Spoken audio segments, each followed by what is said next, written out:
প্রভু হে, তুমি ছাড়া কোনো উপাস্য নাই, তুমি মহাপবিত্র, আমি পাপী, আমি গুনাহগার, আমায় ক্ষমা করো।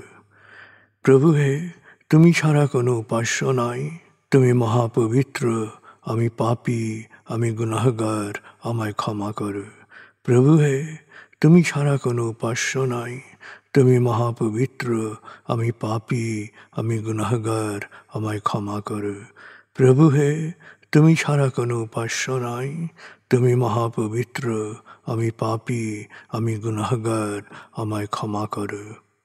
প্রভু হে, তুমি ছাড়া কোনো উপাস্য নাই, তুমি মহাপবিত্র, আমি পাপী, আমি গুনাহগার, আমায় ক্ষমা করো। প্রভু হে, তুমি ছাড়া কোনো উপাস্য নাই, তুমি মহাপবিত্র, আমি পাপী, আমি গুনাহগার, আমায় ক্ষমা করো। প্রভু হে, তুমি ছাড়া কোনো উপাস্য নাই, তুমি মহাপবিত্র, আমি পাপী, আমি গুনাহগার, আমায় ক্ষমা করো। প্রভু হে, তুমি ছাড়া কোনো উপাস্য নাই, তুমি মহাপবিত্র, আমি পাপী, আমি গুনাহগার, আমায় ক্ষমা করো। প্রভু হে, তুমি ছাড়া কোনো উপাস্য নাই, তুমি মহাপবিত্র, আমি পাপী, আমি গুনাহগার, আমায় ক্ষমা করো। প্রভু হে, তুমি ছাড়া কোনো উপাস্য নাই, তুমি মহাপবিত্র, আমি পাপী, আমি গুনাহগার, আমায় ক্ষমা করো। প্রভু হে, তুমি ছাড়া কোনো উপাস্য নাই, তুমি মহাপবিত্র, আমি পাপী, আমি গুনাহগার, আমায় ক্ষমা করো। প্রভু হে, তুমি ছাড়া কোনো উপাস্য নাই, তুমি মহাপবিত্র, আমি পাপী, আমি গুনাহগার, আমায় ক্ষমা করো। প্রভু হে, তুমি ছাড়া কোনো উপাস্য নাই, তুমি মহাপবিত্র, আমি পাপী, আমি গুনাহগার, আমায় ক্ষমা করো। প্রভু হে, তুমি ছাড়া কোনো উপাস্য নাই, তুমি মহাপবিত্র, আমি পাপী, আমি গুনাহগার, আমায় ক্ষমা করো। প্রভু হে, তুমি ছাড়া কোনো উপাস্য নাই, তুমি মহাপবিত্র, আমি পাপী, আমি গুনাহগার, আমায় ক্ষমা করো। প্রভু হে, তুমি ছাড়া কোনো উপাস্য নাই, তুমি মহাপবিত্র, আমি পাপী, আমি গুনাহগার, আমায় ক্ষমা করো। প্রভু হে, তুমি ছাড়া কোনো উপাস্য নাই, তুমি মহাপবিত্র, আমি পাপী, আমি গুনাহগার, আমায় ক্ষমা করো। প্রভু হে, তুমি ছাড়া কোনো উপাস্য নাই, তুমি মহাপবিত্র, আমি পাপী, আমি গুনাহগার, আমায় ক্ষমা করো।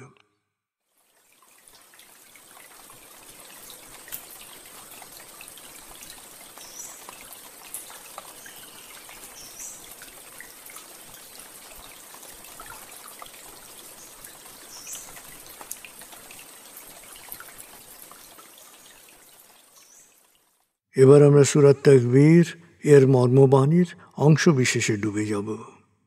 তারপর ডুবে যাব আজকের জন্য নির্ধারিত সূরার তেলাওয়াত ও মর্মবাণীতে। 81 সূরা তাকবীর। দয়াময় মেহেরবান আল্লাহর নামে। যখন সূর্য অন্ধকারে ঢেকে যাবে, যখন তারকারাজি নিজেদের আলো হারাবে, যখন পর্বতমালা মরীচিকার ন্যায় উধাও হবে, যখন পূর্ণ গর্ভবতী উটনী পরিত্যক্ত হবে, যখন সকল বন্য পশুকে একত্র করা হবে, যখন সমুদ্রের জলরাশি স্ফীত হবে, যখন দেহে আবার আত্মা সংযুক্ত হবে, যখন জীবন্ত কবর দেয়া শিশুকন্যাকে জিজ্ঞেস করা হবে কি অপরাধে তাকে হত্যা করা হয়েছিল, যখন প্রত্যেকের আমলনামা দেখানো হবে, যখন আকাশের আবরণ সরানো হবে, যখন জাহান্নামের আগুন গনগনে লাল করা হবে, যখন জান্নাতকে দৃশ্যমান করা হবে, সেদিন প্রত্যেকেই জানতে পারবে কি পরিণতির জন্যে সে নিজেকে প্রস্তুত করেছে, বুঝতে পারবে কি করা উচিত ছিল আর কি করা উচিত হয়নি। সাক্ষী আবর্তনশীল নক্ষত্র, কক্ষপথে দৃশ্যমান গ্রহসমূহ যা এক সময় অদৃশ্য হয়, সাক্ষী রাতের অবসান মুহূর্ত এবং প্রভাতের আগমন কাল। নিশ্চয়ই এই কোরআন আরশের সার্বভৌম অধিপতির নিকট উচ্চ মর্যাদা সম্পন্ন সম্মানিত রসুলের মুখ নিঃসৃত, যার কথা অবশ্যই বিশ্বাসযোগ্য ও মানা উচিত।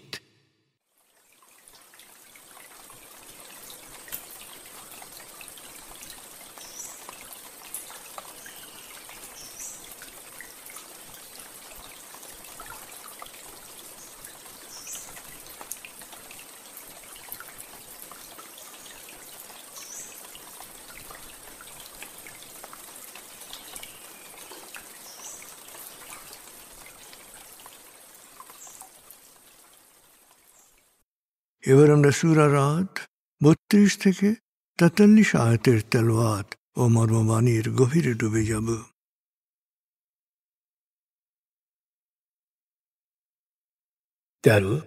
সূরা রাদ। বিসমিল্লাহির রহমানির রহিম। ولقد استهزئ برسل من قبلك فأمليت للذين كفروا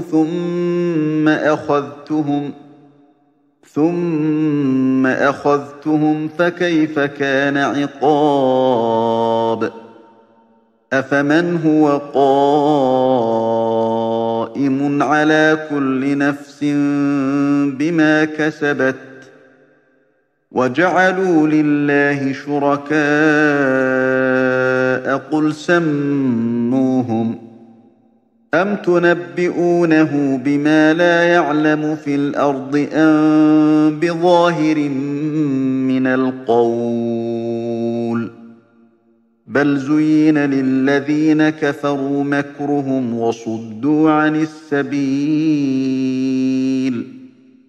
ومن يضلل الله فما له من هاد لهم عذاب في الحياة الدنيا ولعذاب الآخرة أشق وما لهم من الله من واق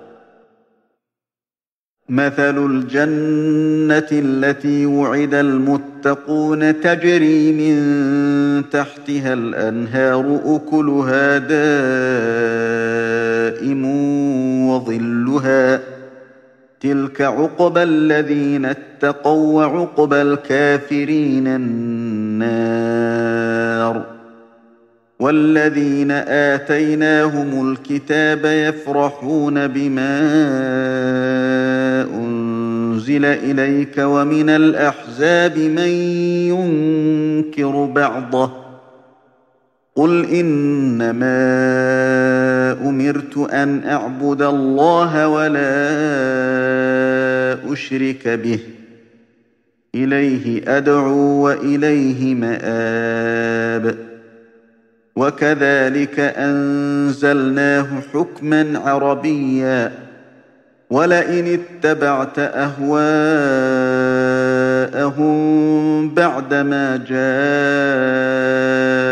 من العلم ما لك من الله من ولي ولا واق ولقد أرسلنا رسلا من قبلك وجعلنا لهم أزواجا وذرية وما كان لرسول أن يأتي بآية إلا بإذن الله لكل أجل كتاب يمحو الله ما يشاء ويثبت وعنده أم الكتاب وإما نرينك بعض الذي نعدهم أو نتوفينك فإنما عليك البلاغ وعلينا الحساب أولم يروا أنا نأتي الأرض ننقصها من أطرافها والله يحكم لا معقب لحكمه وهو سريع الحساب وقد مكر الذين من قبلهم فلله المكر جميعا يعلم ما تكسب كل نفس وسيعلم الكفار لمن عقبى الدار ويقول الذين كفروا لست مرسلا قل كفى بالله شهيدا بيني وبينكم ومن عنده علم الكتاب দয়াময় মেহেরবান আল্লাহর নামে। তোমার পূর্বেও বহু রসূলকে ঠাট্টা বিদ্রূপ করা হয়েছে। যারা সত্য অস্বীকার করেছিল তাদের আমি কিছুকাল অবকাশ দিয়েছিলাম, তারপর তাদের শাস্তি দিয়েছি, আর সে শাস্তি ছিল কঠিন। যিনি প্রতিটি সৃষ্টিকে তার প্রয়োজন অনুসারে লালন করেন, তিনি কি সৃষ্টিতে বিরাজমান কোনো কিছুর মতো হতে পারেন? তা সত্ত্বেও ওরা আল্লাহর সাথে বহু কিছু শরীক করে। হে নবী, ওদের জিজ্ঞেস করো, যে নাম খুশি দাও। কিন্তু তোমরা কি আসলেই মনে করো যে আল্লাহকে পৃথিবীর এমন কোনো খবর দিতে পারবে যা তিনি জানেন না? না, এ শুধু কথারই কথা। আসলে সত্য অস্বীকারীদের কাছে তাদের ভুয়া রূপকল্প খুবই চিত্তাকর্ষক মনে হয়, তাই তারা সত্য পথ থেকে দূরে সরে যায়। আল্লাহ যাদের পথভ্রষ্ট হতে দেন তারা কখনো পথপ্রদর্শক পায় না। ওদের জন্যে দুনিয়াতেও রয়েছে শাস্তি, আর আখিরাতের শাস্তি তো আরো কঠিন। আল্লাহর শাস্তি থেকে রক্ষা করার জন্যে ওরা কাউকেই পাবে না। আল্লাহ সচেতনদের জন্যে যে জান্নাতের ওয়াদা করা হয়েছে তার বর্ণনা হলো, তা এমন বাগিচা যার পাদদেশে থাকবে প্রবহমান ঝর্ণাধারা। এর ফল ফলাদি ও ছায়া স্থায়ী হবে অনন্তকাল। আল্লাহ সচেতনদের এটাই হবে কর্মফল, আর সত্য অস্বীকারীদের কর্ম পরিণতি হচ্ছে জাহান্নামের আগুন। আমি যাদেরকে ইতপূর্বে কিতাব দিয়েছি তারা এই কিতাবে সন্তুষ্ট যা তোমার উপর নাজিল হয়েছে, কিন্তু কোনো কোনো দল এর কিছু অংশ মানে না। হে নবী, ওদের স্পষ্ট বলো, আমি আল্লাহর ইবাদত করতে এবং তার সাথে কাউকে শরিক না করতে আদিষ্ট হয়েছি। আল্লাহর পথেই আমি সবাইকে ডাকছি এবং তার কাছেই আমি ফিরে যাব। আমি এই কোরআনকে বিধিবিধান রূপে আরবি ভাষায় নাজিল করেছি। ওহির জ্ঞান লাভ করার পরও যদি তুমি মানুষজনের পছন্দ অপছন্দ বা খেয়াল খুশির অনুসরণ করো, তবে আল্লাহর মোকাবেলায় কেউ তোমাকে রক্ষা করতে পারবে না। তোমার পূর্বেও বিভিন্ন জনপদে অনেক রসূল পাঠিয়েছি, তাদেরকে স্ত্রী ও সন্তান সন্ততি দিয়েছি। আল্লাহর অনুমতি ছাড়া কোনো অলৌকিক নিদর্শন হাজির করার শক্তি তাদের দেয়া হয়নি। প্রত্যেক কিতাবের জন্যই নির্ধারিত কাল রয়েছে। পূর্ববর্তী কিতাবের যে কোনো কিছু আল্লাহ বহাল রাখতে বা বাতিল করতে পারেন, কারণ তিনিই হচ্ছেন সকল কিতাবের উৎস। ওদেরকে যে শাস্তির প্রতিশ্রুতি আমি দিয়েছি তার কিছু নমুনা যদি তোমার জীবদ্দশায় দেখাই বা তার আগে যদি তোমার মৃত্যু ঘটাই, তাহলে তোমার কি করার আছে? তোমার কর্তব্য তো শুধু আমার বাণী পৌঁছে দেয়া, আর হিসাব নিকাশ তো আমার কাজ। সত্য অস্বীকারীরা কি দেখে না যে কেমন করে আমি তাদের জন্য জমিনকে চারদিক থেকে সংকুচিত করে আনছি? আল্লাহ যখন ফয়সলা করে ফেলেন তখন তা রদ করার কেউ থাকে না, আর তিনি হিসাব গ্রহণে তড়িৎ। ওদের পূর্ববর্তীরাও চক্রান্ত করেছিল, কিন্তু চূড়ান্ত কৌশল ও ফয়সলা তো আল্লাহরই এখতিয়ারে। আল্লাহ জানেন প্রতিটি মানুষ কি পাওয়ার উপযুক্ত। সত্য অস্বীকারীরা শিগগিরই জানতে পারবে ভবিষ্যৎ কাদের জন্যে। সত্য অস্বীকারীরা বলে, তুমি আল্লাহর প্রেরিত নও। হে নবী, ওদের বলো, তোমাদের ও আমার মধ্যে আল্লাহর সাক্ষ্যের উপর আর অন্য কিছু নেই। তারপর এ কিতাবের জ্ঞান যে অর্জন করেছে তার চেয়ে বড় সাক্ষী আর কেউ হতে পারে না।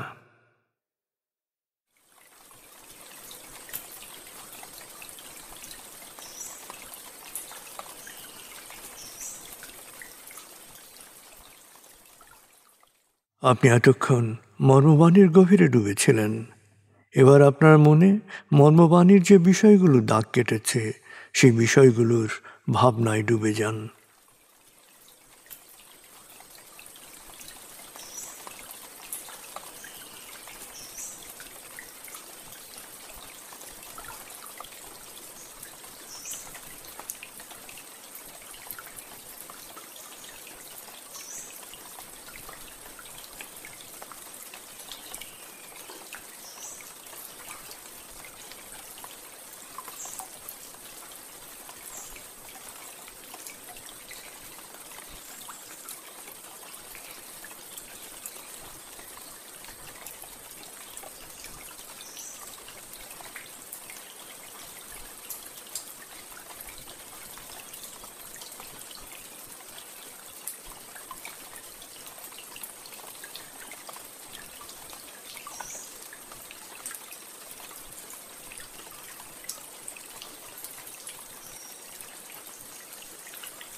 এবার আমরা জিকির ও দোয়ার গভীরে ডুবে যাব।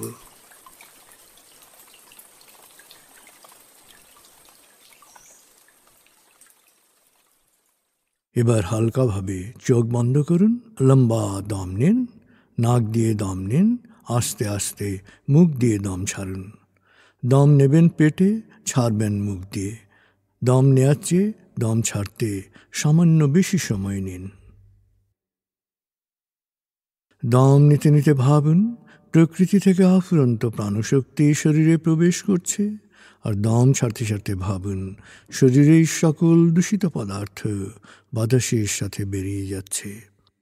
নাক দিয়ে দম নিতে নিতে ভাবুন প্রকৃতি থেকে অফুরন্ত প্রাণশক্তি শরীরে প্রবেশ করছে, আর মুখ দিয়ে দম ছাড়তে ছাড়তে ভাবুন শরীরের সকল দূষিত পদার্থ বাতাসের সাথে বেরিয়ে যাচ্ছে। দম নিতে নিতে ভাবুন প্রকৃতি থেকে অফুরন্ত প্রাণশক্তি শরীরে প্রবেশ করছে। দম ছাড়তে ছাড়তে ভাবুন শরীরের সকল দূষিত পদার্থ বাতাসের সাথে বেরিয়ে যাচ্ছে। দম নিতে নিতে ভাবুন প্রকৃতি থেকে অফুরন্ত প্রাণশক্তি শরীরে প্রবেশ করছে, আর দম ছাড়তে ছাড়তে ভাবুন শরীরের সকল দূষিত পদার্থ বাতাসের সাথে বেরিয়ে যাচ্ছে। দম নিতে নিতে ভাবুন প্রকৃতি থেকে অফুরন্ত প্রাণশক্তি শরীরে প্রবেশ করছে, আর দম ছাড়তে ছাড়তে ভাবুন শরীরের সকল দূষিত পদার্থ বাতাসের সাথে বেরিয়ে যাচ্ছে। এবার দম স্বাভাবিক হতে দিন। স্বাভাবিকভাবে নাক দিয়ে দম নিয়ে নাক দিয়ে দম ছাড়ুন। আপনার অঙ্গ শিথিল ও নিষ্প্রাণ হয়ে আসছে। এবার নাক দিয়ে ধীরে ধীরে দম নিয়ে বেশ সময় নিয়ে ধীরে ধীরে নাক দিয়ে দম ছাড়ুন। দম নেওয়ার চেয়ে ছাড়ায় সময় একটু বেশি নিন। ধীরে ধীরে দম নিন, ধীরে ধীরে দম ছাড়ুন। ধীরে ধীরে দম নিন, ধীরে ধীরে দম ছাড়ুন। ধীরে ধীরে দম নিন, ধীরে ধীরে দম ছাড়ুন। ধীরে ধীরে দম নিন, ধীরে ধীরে দম ছাড়ুন। ধীরে ধীরে দম নিন, ধীরে ধীরে দম ছাড়ুন। এবার দম স্বাভাবিক হতে দিন। আপনি এখন দম খেয়াল করুন। বাতাস নাক দিয়ে ফুসফুসে প্রবেশ করছে, আবার বেরিয়ে আসছে। আপনার পুরো মনোযোগ নাকে দমের প্রবেশ পথে দিন। বাতাস স্বাভাবিক যাওয়া আসা করুক, আপনি শুধু দম খেয়াল করুন।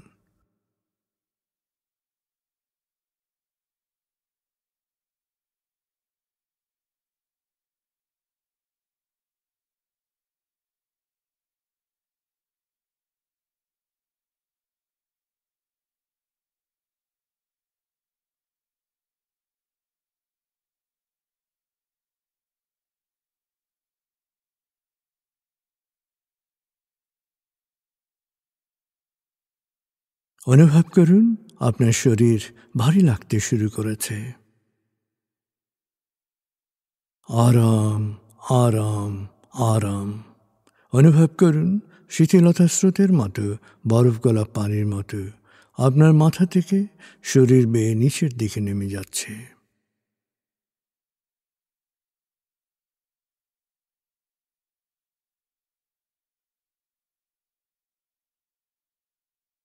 আপনি এখন পুরোপুরি শিথিল। শিথিলায়নের গভীর স্তরে প্রবেশ করেছেন আপনি। আপনার ব্রেন ওয়েভ বিটা স্তর থেকে নেমে গেছে আলফায়। মনের বাড়ির পথে আপনি এখন আলফা স্টেশনে এসে পৌঁছেছেন। এই স্টেশনে আপনার জন্য রয়েছে বিশেষ ওয়েটিং রুম। আলফা স্টেশন থেকে আপনি এখন মনের বাড়িতে যাচ্ছেন। আমি গণনা শুরু করছি। 19। আপনি কল্পনা করুন শীতল নীল স্নিগ্ধ আলো বর্ষিত হচ্ছে আপনার উপর। আলোয় আপনি অবগাহন করছেন। আলোর এক সুন্দর পথে আপনি যাচ্ছেন মনের বাড়িতে। 18, 17, 16, 15। আলোর পথে পৌঁছে যাচ্ছেন মনের গভীর থেকে গভীরে। 14, 13, 12, 11। গভীর থেকে গভীরে। 10, 9, 8, 7, 6। গভীর থেকে গভীরে। 5, 4, 3, 2, 1, 0। আপনি পৌঁছে গেছেন মনের বাড়িতে। অনুভব করুন এক অনাবিল আনন্দ।